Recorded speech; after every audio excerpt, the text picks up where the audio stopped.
22 seconds. This was the final advantage of Lando Norris's McLaren over Max Verstappen's Red Bull in the Formula One Dutch Grand Prix.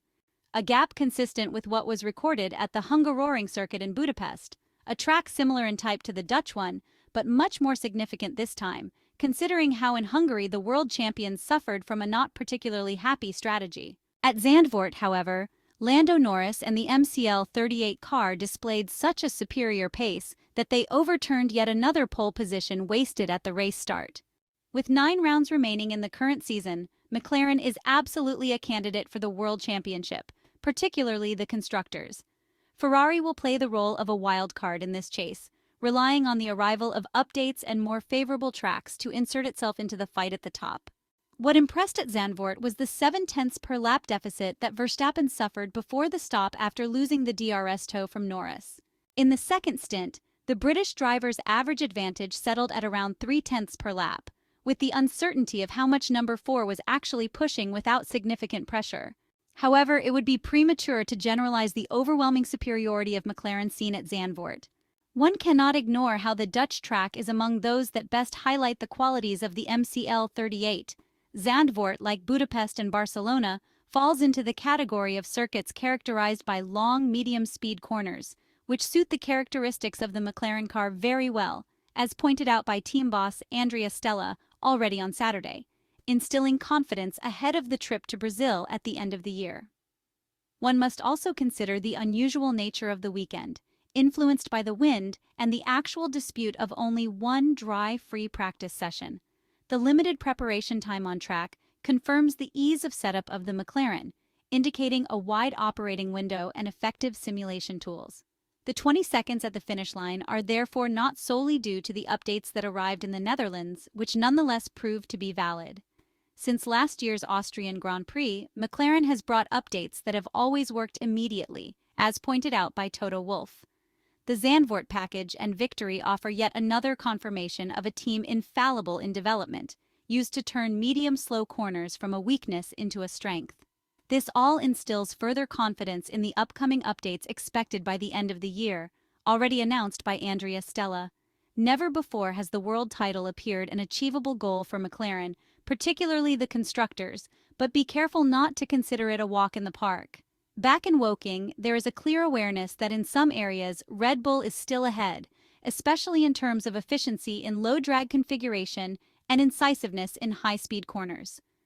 Therefore, there is reason to expect a Red Bull in better shape at the Monza circuit next weekend than at Zandvoort, a track among the least suited to the Formula One world champions.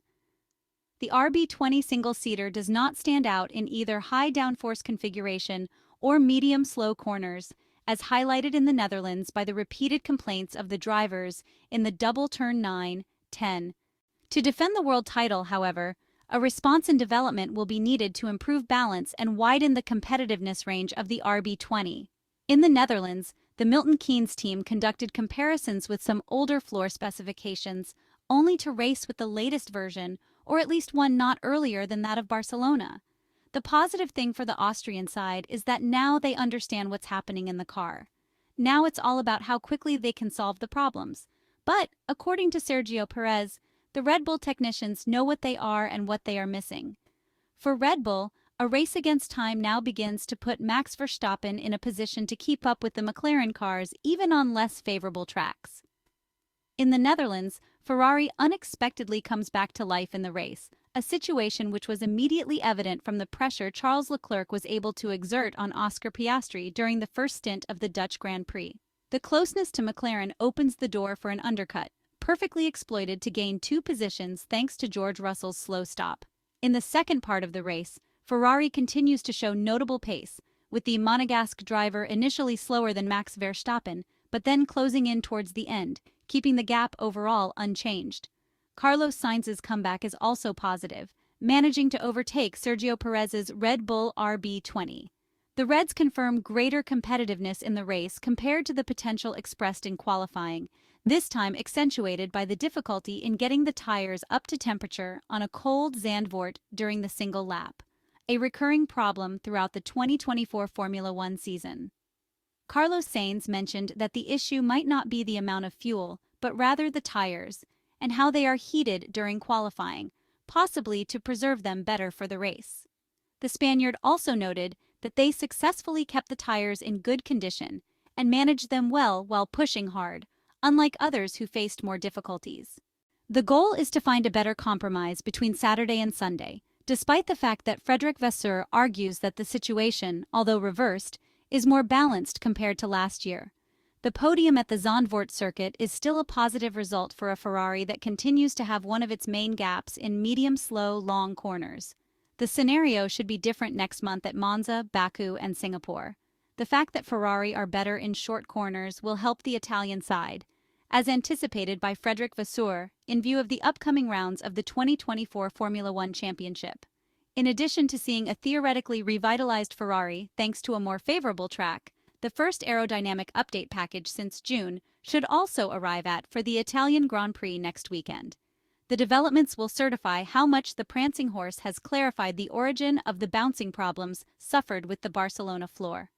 Carlos Sainz expressed that they might still be slightly behind in understanding the situation, showing more caution compared to other voices from Maranello. He added that he hopes the new floor or upcoming updates will resolve the problems. It will also be interesting to assess the performance gain, both thanks to increased aerodynamic load and the possibility of adopting lower ride heights without having to contain porpoising. If the Maranello team can make a jump of 1 or 2 tenths, everything will change.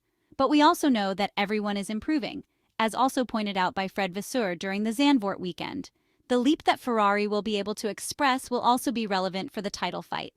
A more competitive SF-24 single-seater could find itself ahead of Red Bull on some occasions, but also take points away from McLaren, as happened precisely at Zandvoort. And then there's Mercedes, so convincing before the summer break, and now suddenly struggling in the Netherlands. A box full of surprises, as described by team principal Toto Wolff himself. The W15 single-seater seen this weekend at the Zandvoort circuit doesn't seem like the car that made a 1-2-3 weeks ago. If tire overheating had affected qualifying performance, reading the race becomes more complex. Toto Wolff wonders how much the result depends on the track, setup, or updates, with the Spa-Francorchamps floor mounted on both cars. Mercedes is seeking answers at a time when the only team without questions seems to be McLaren. The next stop on the 2024 Formula One calendar will be the eagerly anticipated Italian Grand Prix, with the paddock heading south to Monza for the second round of this doubleheader on Sunday, September 1st. It goes without saying that the performance of the SF-24 cars in yesterday's race at Zandvoort, despite not sporting any major aerodynamic upgrades, is a great confidence boost for the whole Ferrari F1 team, which is now looking forward to the usual warm welcome from the huge number of tifosi in Monza.